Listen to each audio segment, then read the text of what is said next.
सभी को नमस्कार। आज बहुत दिनों बाद क्लास लेने जा रहे हैं और हम लोग हिस्ट्री पढ़ रहे थे। हिस्ट्री में हम लोगों ने इंडस वैली सिविलाइजेशन को कवर कर लिया था, अर्थात सिंधु घाटी सभ्यता को भी हम लोग पूरी तरीके से पढ़ चुके थे और एक प्रैक्टिस सेट भी मैंने डाल दिया था। ठीक है, तो आप जाके वो देख सकते हैं। अब हम बात करेंगे वैदिक पीरियड की। इंडियन हिस्ट्री में भी प्राचीन भारत का इतिहास जो है उसकी चर्चा हम लोग कर रहे हैं और उसमें आज हमारी जो क्लास होगी वो वैदिक पीरियड से रिलेटेड होगी, या आप कह सकते हैं वैदिक सभ्यता से रिलेटेड होगी। ठीक है, और वैदिक सभ्यता का जो टाइम पीरियड बताया जाता है वो माना जाता है 1500 ईसा पूर्व से लेकर 600 ईसा पूर्व तक का जो समय है वह वैदिक काल का माना जाता है। ठीक है बेटा, अब अगर हम बात करें इसे वैदिक काल या वैदिक सभ्यता क्यों कहा गया, तो अगर बात करें वैदिक काल या वैदिक सभ्यता क्यों कहा गया, तो इस काल या इस सभ्यता की संपूर्ण जानकारी हमें कहां से प्राप्त होती है? वेदों से प्राप्त होती है। इसलिए इस काल को क्या कहा गया है? वैदिक काल कहा गया है। अर्थात आप कह सकते हैं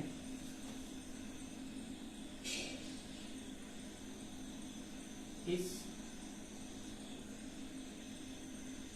काल की संपूर्ण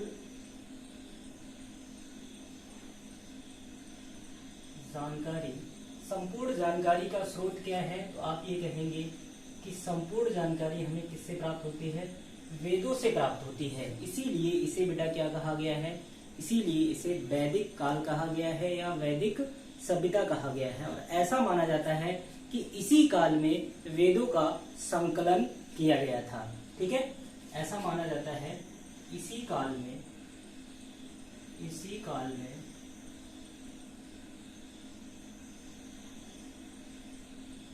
वेदों का संकलन किया गया। ठीक है, और आप सभी जानते हैं कि वेदों का संकलन करता किसे माना जाता है? तो आप जानते हैं महर्षि कृष्ण द्वैपायन वेद व्यास को ही वेदों का संकलन करता माना जाता है। अगर हम बात करें वेदों के संकलन करता की, तो वेदों के संकलनकर्ता के रूप में किसे जाना जाता है? महर्षि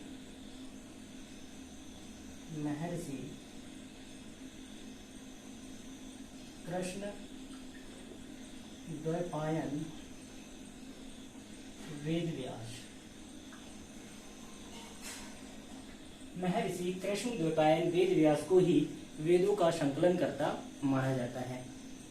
अब बात करते हैं कि इस सभ्यता का प्रवर्तक कौन था, अर्थात इस सभ्यता का निर्माण किसने किया था। तो अगर हम बात करें इस सभ्यता के प्रवर्तक की, तो ऐसा माना जाता है कि इस सभ्यता का जो निर्माण था या इस सभ्यता के जो प्रवर्तक थे वो आर्य लोग थे। ठीक है, अगर हम वैदिक सभ्यता की बात करें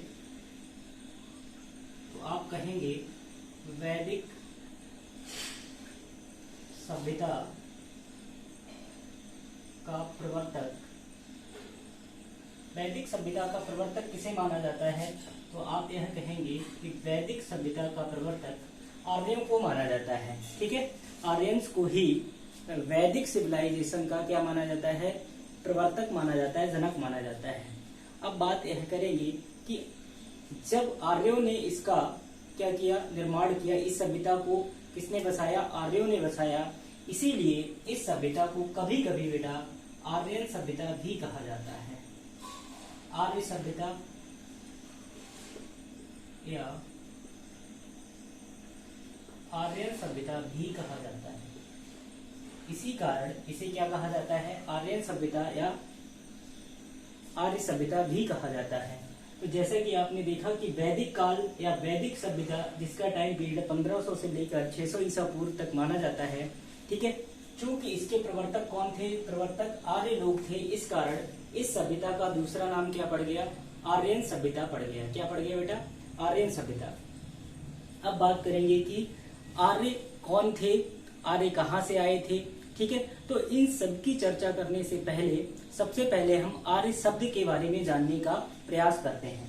अगर हम बात करें बेटा आर्य शब्द की, अगर हम आर्य शब्द की बात करें तो आर्य शब्द का बेटा अर्थ होता है, आर्य शब्द का अर्थ होता है श्रेष्ठ या कुलीन। आर्य शब्द का अर्थ क्या होता है, आप कहेंगे श्रेष्ठ,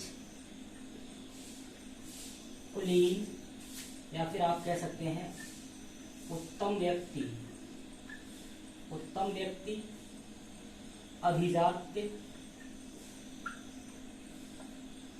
उदात्त, अभिजात्य, उदात्त, कुलीन, श्रेष्ठ, उत्तम व्यक्ति, ठीक है, और उत्कृष्ट इत्यादि, उत्कृष्ट।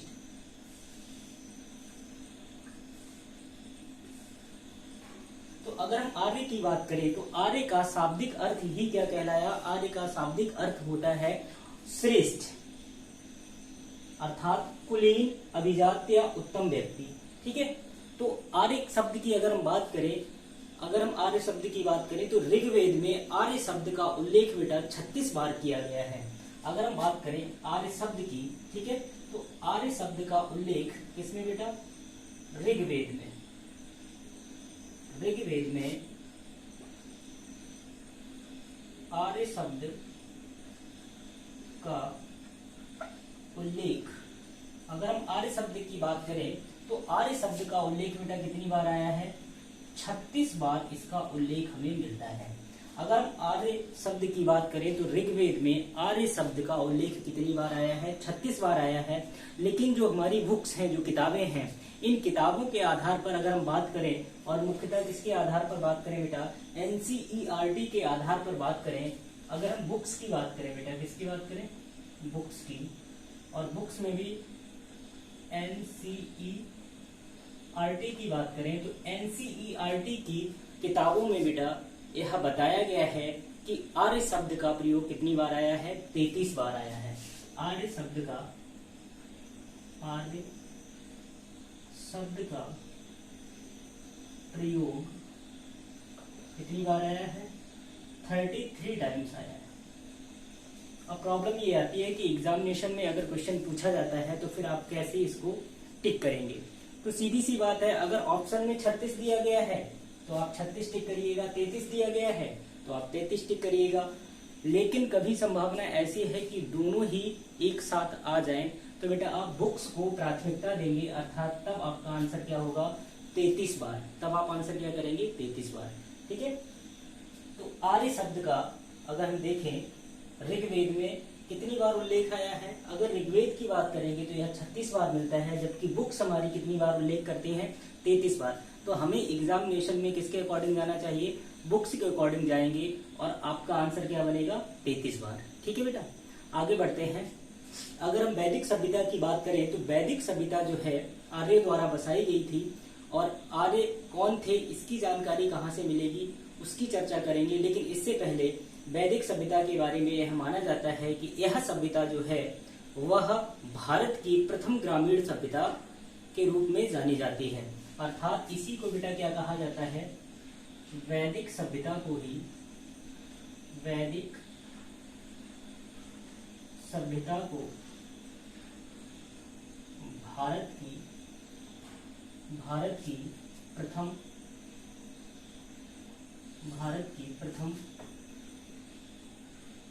ग्रामीण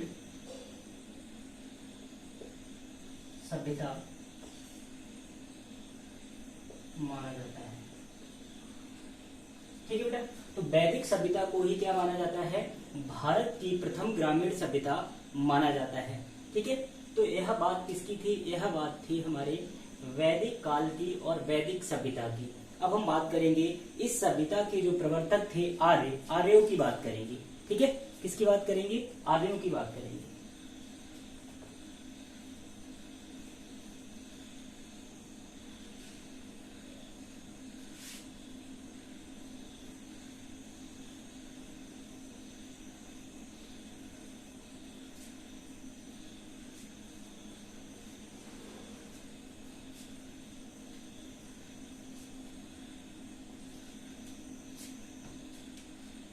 अगर आर्यों की उत्पत्ति या आर्यों के मूल निवास की बात की जाए, आर्यों का मूल निवास, अगर आर्यों के मूल निवास की बात करें तो आर्यों के मूल निवास के संबंध में दो मत प्रचलित थे। पहला मत विकासवादी मत के नाम से जाना जाता है, और विकासवादी मत के जो समर्थक विद्वान हैं, इतिहासकार हैं, उन्होंने यह बताया है कि आर्य जो थे वो भारत के ही मूल निवासी थे। अर्थात विकासवादी मत क्या कहता है कि आर्य कहीं बाहर से नहीं आए थे, अपितु वह भारत के ही निवासी थे। तो हम अगर बात करें पहला मत क्या है, पहला मत है विकासवादी मत।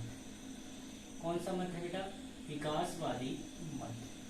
अगर हम विकासवादी मत की बात करें तो विकासवादी मत के अनुसार इन विद्वानों का मानना है यह है कि आर्य भारत के ही मूल निवासी थे, आर्य भारत के ही मूल निवासी थे। ठीक है, भारत के ही मूल निवासी थे। और इस मत का समर्थन करने वाले प्रमुख विद्वानों में डॉक्टर अविनाश चंद्र दास आते हैं, डॉक्टर संपूर्णानंद आते हैं, ठीक है बेटा, गंगाधर आते हैं, इसी क्रम में LD कल्ला आते हैं। ठीक है, तो इन सभी ने क्या माना है कि आर्य भारत के ही मूल निवासी थे। ठीक है, जबकि दूसरा मत प्रचलित है उसे हम विसरणवादी मत के नाम से जानते हैं। किसके नाम से जानते हैं? विसरणवादी मत।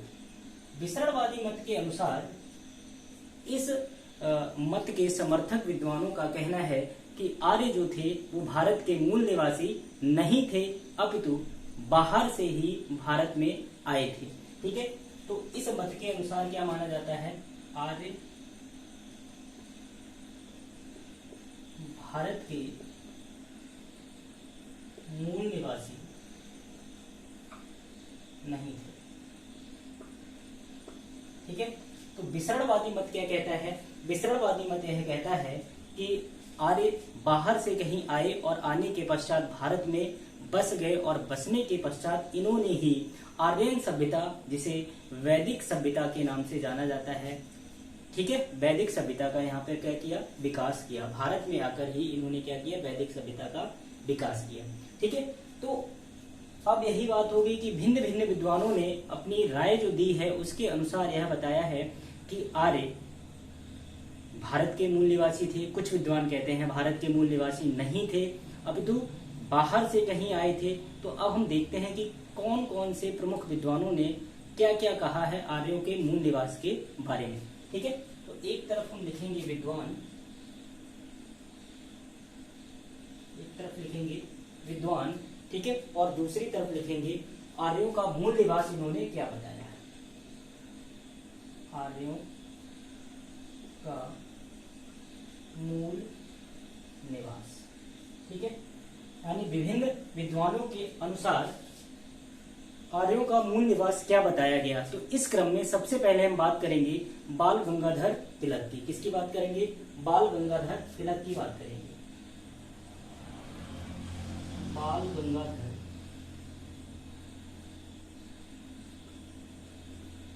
तिलक, बाल गंगाधर तिलक की अगर हम बात करें तो बाल गंगाधर तिलक ने अपनी पुस्तक the Arctic home of Aryans, कौन सी बेटा? अगर हम इनकी बात करें तो इनकी एक किताब थी, एक पुस्तक थी, और इस पुस्तक का नाम था द आर्कटिक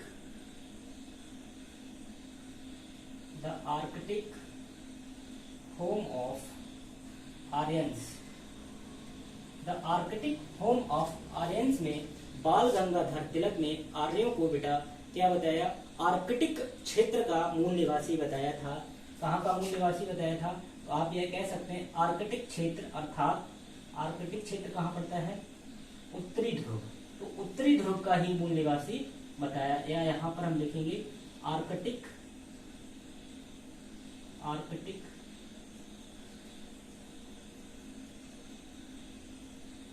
प्रदेश। आर्कटिक प्रदेश का मूल निवासी किसने बताया? बाल गंगाधर तिलक ने अपनी पुस्तक किसमें बेटा? अपनी पुस्तक the Arctic home of Aryans में बाल गंगाधर तिलक ने यह मत व्यक्त किया कि जो आर्य थे वो कहाँ के मूल निवासी थे, वह उत्तरी ध्रुव अर्थात आर्कटिक प्रदेश के ही मूल निवासी हुआ करते थे। अब हम बात करेंगे इसी क्रम में दूसरे विद्वान, ठीक है, स्वामी दयानंद सरस्वती की। स्वामी दयानंद सरस्वती। अगर स्वामी दयानंद सरस्वती की बात की जाए तो स्वामी दयानंद सरस्वती ने, ठीक है, अपनी प्रसिद्ध पुस्तक, इनकी बहुत फेमस पुस्तक है, कभी कभी वह पुस्तक ही एग्जामिनेशन में पूछ ली जाती है, ठीक है। इनकी पुस्तक का बेटा नाम क्या है? इनकी पुस्तक का नाम है सत्यार्थ प्रकाश, ठीक है। किसमें बेटा? सत्यार्थ प्रकाश।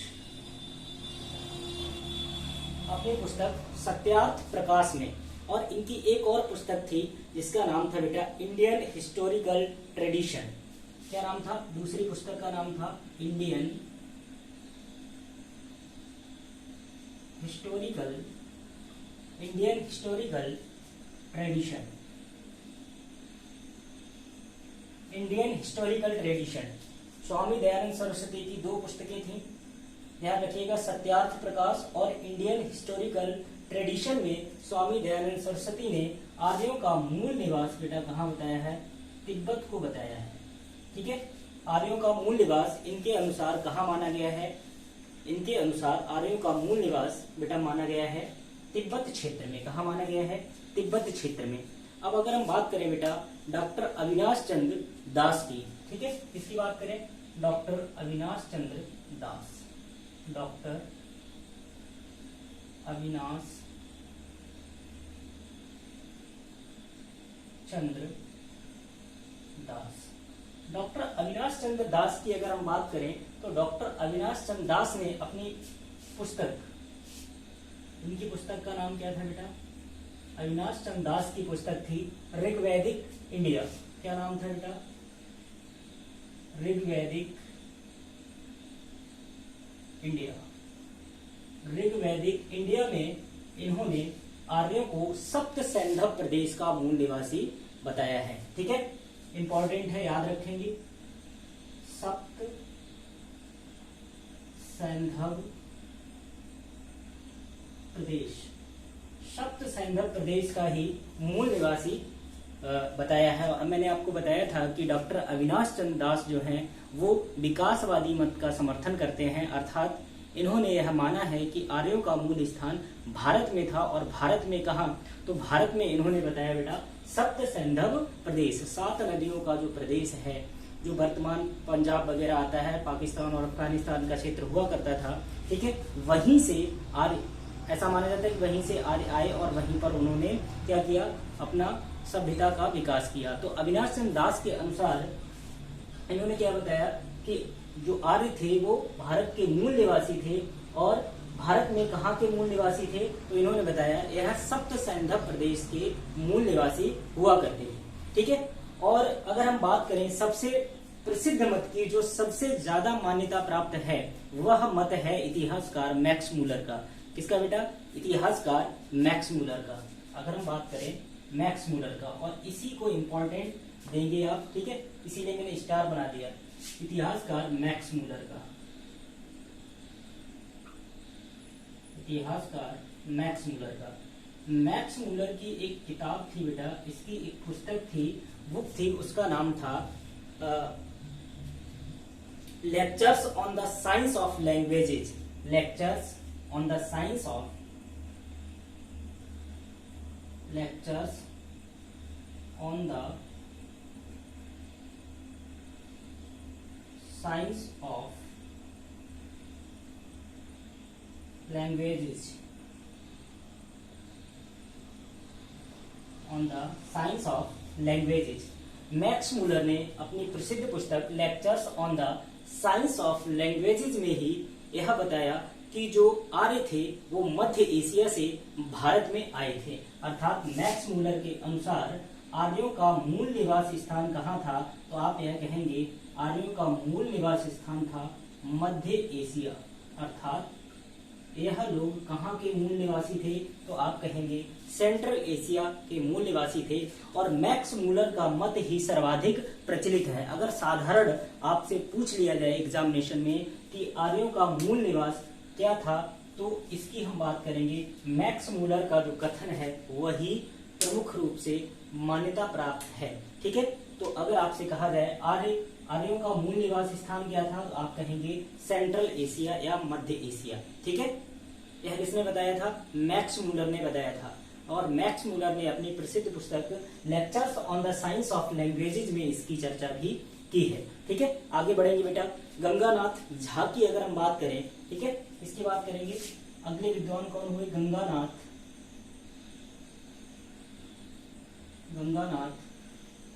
झा। अगर हम गंगानाथ झा की बात करें तो गंगानाथ झा आप जानते हैं यह विकासवादी मत के समर्थक रहे हैं, अर्थात इन्होंने आर्यों का मूल निवास स्थान भारत में ही माना है। और भारत में भी कहां पर? तो इन्होंने बताया बेटा कि जो आर्य थे वो ब्रह्म ऋषि देश के मूल निवासी थे। किसके मूल निवासी थे? ब्रह्म ऋषि देश के। ब्रह्म ऋषि।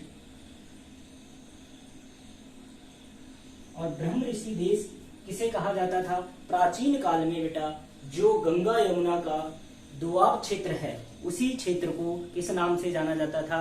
उसी क्षेत्र को ब्रह्म ऋषि देश के नाम से जाना जाता था। तो गंगानाथ झा के अनुसार यह कहाँ रहे थे? आर्यों का मूल निवास स्थान क्या था? गंगा यमुना का दोआब क्षेत्र। ठीक है, इस क्षेत्र में मूल निवास करते थे कौन? आर्य लोग। ठीक है, ऐसा माना जाता है। किसके अनुसार? आप कहेंगे यह गंगानाथ झा के अनुसार। ठीक है, चलिए कुछ और विद्वानों की अगर हम बात करें, आर्यों के मूल निवास स्थान को लेकर। ठीक है बेटा, आर्यों के मूल निवास स्थान को लेकर तो अगला जो मत आता है वो आता है सर विलियम जोन्स का। किसका आता है बेटा? सर विलियम जोन्स का। अब हम किसकी बात करेंगे? सर विलियम जोन्स के मत की बात करेंगे। ठीक है, तो सर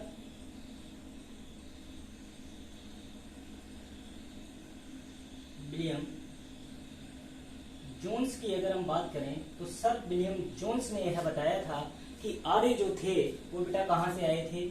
आर्य जो थे वो यूरोप के मूल निवासी थे। कहाँ के मूल निवासी थे? यूरोप के मूल निवासी थे। और यूरोप में भी कहाँ के? तो यूरोप में भी इन्होंने बताया कि यह जर्मनी और हंगरी के मूल निवासी थे। कहाँ के मूल निवासी थे? जर्मनी और हंगरी के मूल निवासी हुआ करते थे। कौन बेटा? आर्य लोग। जबकि गार्डन चाइल्ड ने इन्हें दक्षिणी रूस का बताया है। ठीक है, अगर हम गार्डन चाइल्ड्स की बात करें, किसकी बात करें? गार्डन चाइल्ड्स की बात करें तो इनके अनुसार आर्यों का मूल निवास स्थान क्या था? दक्षिणी रूस था। इन्होंने क्या बताया? दक्षिणी रूस बताया। जबकि संपूर्णानंद ने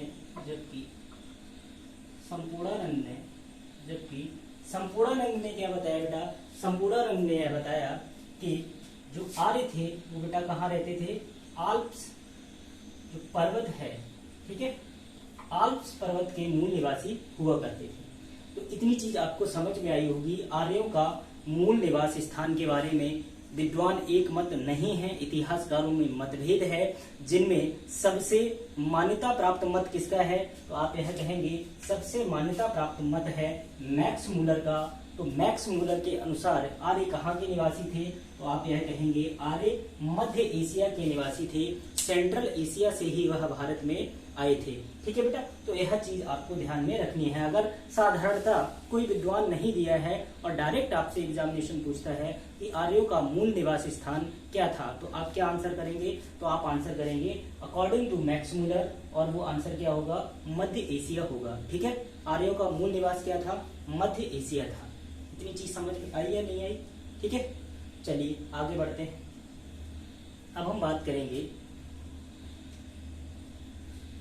वैदिक सभ्यता या वैदिक काल के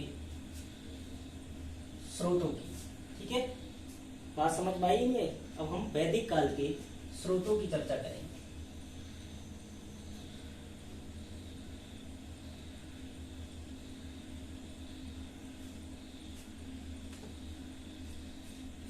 तो हम क्या पढ़ेंगे, वैदिक काल के, वैदिक काल के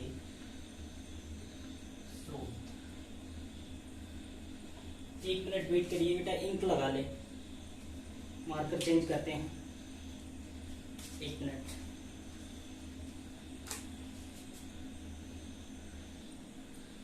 अब हम बात कर रहे थे वैदिक काल के स्रोत के बारे में। तो आप सभी जानते हैं वैदिक काल के जो स्रोत हैं प्रमुख, उन्हें हम दो भागों में डिवाइड कर सकते हैं। ठीक है, वैदिक काल के जो स्रोत हैं उन्हें दो भागों में डिवाइड कर सकते हैं। एक को हम कहते हैं पुरातात्विक साक्ष्य। क्या कहते हैं बेटा, पुरातात्विक स्रोत। और दूसरा क्या होगा बेटा, दूसरा होगा साहित्यिक स्रोत। तो वैदिक काल के बारे में जानकारी के अगर स्रोतों की बात करें तो इन स्रोतों को दो भागों में डिवाइड करके पढ़ा जाता है। तो पहला है बेटा पुरातात्विक साक्ष्य और दूसरा है वैदिक या साहित्यिक साक्ष्य या साहित्यिक स्रोत। अगर हम पुरातात्विक साक्ष्य की बात करें, ठीक है, किसकी बात करें बेटा, पुरातात्विक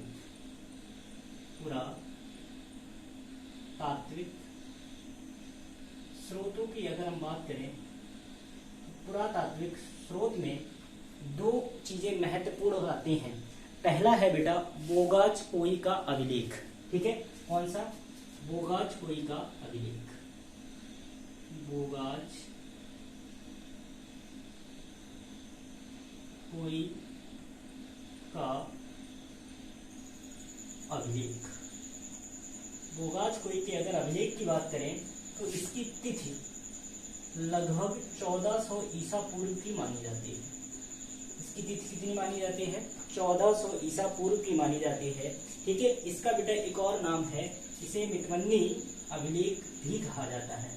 मितवन्नी अभिलेख के नाम से भी इसे जाना जाता है।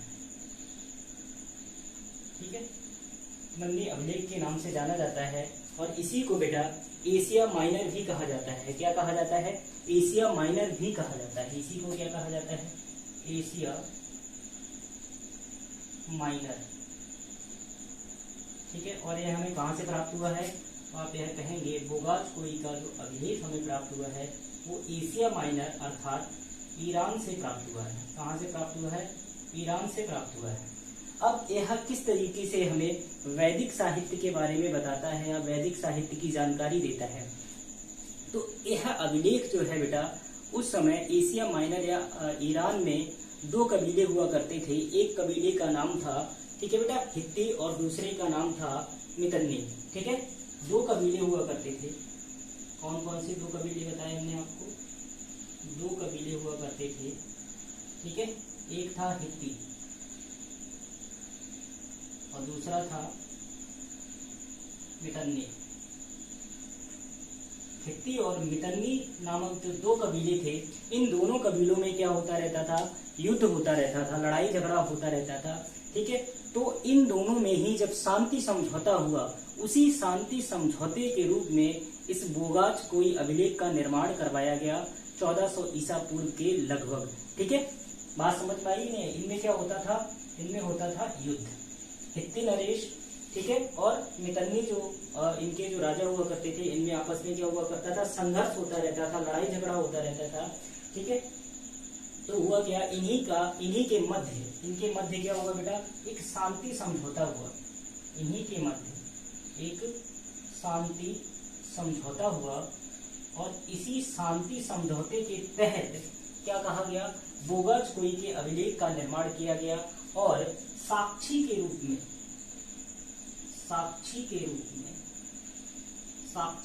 में 4 वैदिक देवताओं का उल्लेख मिलता है। 4 वैदिक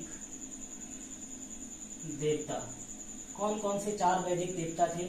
ठीक है, 4 वैदिक देवता की अगर हम बात करें तो ये थे इंद्र, मित्र, वरुण और नासर थे। कौन कौन थे, ठीक है, 4 वैदिक देवता अगर हम बात करें इंद्र, मित्र, वरुण और नासत्य, यह 4 जो महत्वपूर्ण देवता हैं किसके, वैदिक काल के, इनका उल्लेख हमें कहाँ मिलता है, बोगाज-कोई के अभिलेख से मिलता है। ठीक है बेटा, इसलिए हम कहते हैं कि जो आर्य थे वो कहाँ से आए होंगे, ईरान से ही आए होंगे। क्यों? क्योंकि वैदिक काल में भी इंद्र, मित्र, वरुण और नासत्य प्रमुख देवता के रूप में विद्यमान थे, और इनका उल्लेख हमें कहाँ से प्राप्त होता है, इनका उल्लेख बोगाज-कोई के अभिलेख से हमें प्राप्त होता है, जो कि ईरान से प्राप्त हुआ है, अर्थात मध्य एशिया से प्राप्त हुआ है, एशिया माइनर से प्राप्त हुआ है। ठीक है, तो यहाँ पर हित्ती और मितन्नी 2 कबीले हुआ करते थे, इनमें जो झगड़ा हुआ करता था उसी का शांति समझौता जब हुआ तो उसी शांति समझौते में साक्षी के रूप में किसका उल्लेख मिलता है, 4 वैदिक देवताओं का उल्लेख मिलता है। ठीक है, कौन कौन से 4 वैदिक देवता थे, इंद्र थे, मित्र थे, वरुण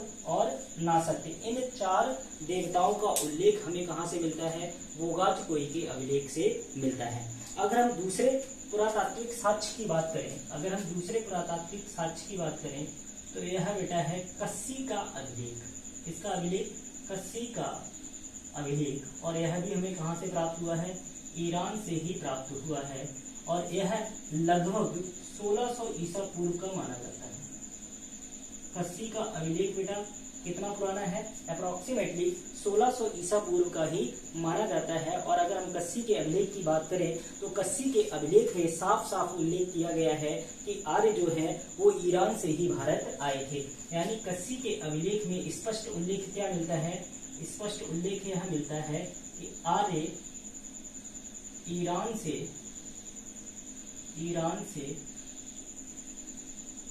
भारत आए थे। ठीक है, तो कस्सी के अभिलेख में स्पष्ट उल्लेख क्या किया गया है, कस्सी के अभिलेख में स्पष्ट उल्लेख यह किया गया है कि जो आर्य लोग थे वो कहाँ से आए थे, वह ईरान से आए थे। ठीक है, तो यह 2 पुरातात्विक साक्ष्य प्रमुख रूप से वैदिक काल के बारे में जानकारी देते हैं। अब हम बात करेंगे साहित्यिक स्रोतों की। किसकी बात करेंगे, साहित्यिक स्रोतों की, वैदिक काल के साहित्यिक स्रोत। इसकी बात करेंगे, साहित्यिक स्रोत। ठीक है, वैदिक काल के साहित्यिक स्रोतों की अगर हम बात करें तो इनमें बेटा प्रमुख रूप से क्या आते हैं, इनमें वेद आ जाएगा, ब्राह्मण ग्रंथ आ जाएंगे, इसके साथ ही साथ अरण्यक आ जाएगा, और अरण्यक के साथ साथ उपनिषद का उल्लेख हमें मिलता है। ठीक है, तो यह चीज आपको ध्यान में रखनी है कि अगर हम साहित्यिक स्रोत की बात करेंगे तो साहित्यिक स्रोत में क्या क्या आएगा भाई, इनकी जानकारी हमें कहाँ से मिलती है, वेदों से मिलती है, तो वेद हो जाएगा। ठीक है, वेद के बाद प्रत्येक वेद का क्या लिखा गया है, ब्राह्मण ग्रंथ लिखा गया है, तो ब्राह्मण ग्रंथ से भी हमें क्या जानकारी मिलती है, साहित्यिक स्रोत है यह किसकी जानकारी देता है, वैदिक सभ्यता या वैदिक काल के बारे में जानकारी देता है। ठीक है, ब्राह्मण हो गए, ब्राह्मण के बाद आरण्यक हो जाएंगे बेटा, आरण्यक, और आरण्यक के बाद उपनिषद, उपनिषद, यह सभी किसके अंतर्गत आएंगे बेटा, साहित्यिक स्रोतों के अंतर्गत इनका उल्लेख हमें मिलता है। ठीक है, इनका उल्लेख किसके अंतर्गत मिलता है, साहित्यिक स्रोतों के अंतर्गत इनका उल्लेख मिलता है। तो आगे अगर चर्चा करें तो आप सभी जानते हैं कि जो वेद हैं, ठीक है, यह कितने होते हैं, वेद, अगर वेदों की बात करें तो वेदों की संख्या कितनी है, वेदों की कुल संख्या बेटा कितनी होती है, 4 होती है। यानी वेद कितने हैं, तो आप कहेंगे वेद 4 हैं। कौन कौन से, एक तो होता है बेटा ऋग्वेद, दूसरा होता है यजुर्वेद, तीसरा होता है सामवेद, और चौथा होता है अथर्ववेद। ठीक है, यह 4 वेद होते हैं। तो साहित्यिक स्रोतों के अंतर्गत हमें क्या क्या क्या पढ़ना पड़ेगा, वेद पढ़ना पड़ेगा, और वेदों की संख्या कितनी बताई गई है, 4 बताई गई है। ठीक है, ऋग्वेद, यजुर्वेद, सामवेद और अथर्ववेद। अगर हम ऋग्वेद की बात करें तो सबसे प्राचीन वेद कौन सा माना जाता है, सबसे प्राचीन वेद है ऋग्वेद। ठीक है, और सबसे नया या सबसे बाद का वेद कौन सा है, अथर्ववेद है। सबसे बाद का वेद कौन सा है, अथर्ववेद है। ठीक है, यजुर्वेद जो है बेटा यह गद्य और पद्य दोनों में लिखा गया है, एकमात्र ऐसा वेद है जो गद्य और पद्य दोनों में लिखा गया है। और सामवेद का जो संबंध है वो किससे है, संगीत से है अर्थात गायन से है। ठीक है, तो अब हम साहित्यिक स्रोतों में सबसे पहले क्या पढ़ना प्रारंभ करेंगे, सबसे पहले पढ़ना प्रारंभ करेंगे वेद। और वेद की जो है क्लास बेटा वो हम कल अपलोड करेंगे। आगे क्योंकि यह क्लास काफी लंबी हो रही है इसलिए इसको यहीं पर रखते हैं और आगे की चर्चा हम अगली क्लास में करेंगे।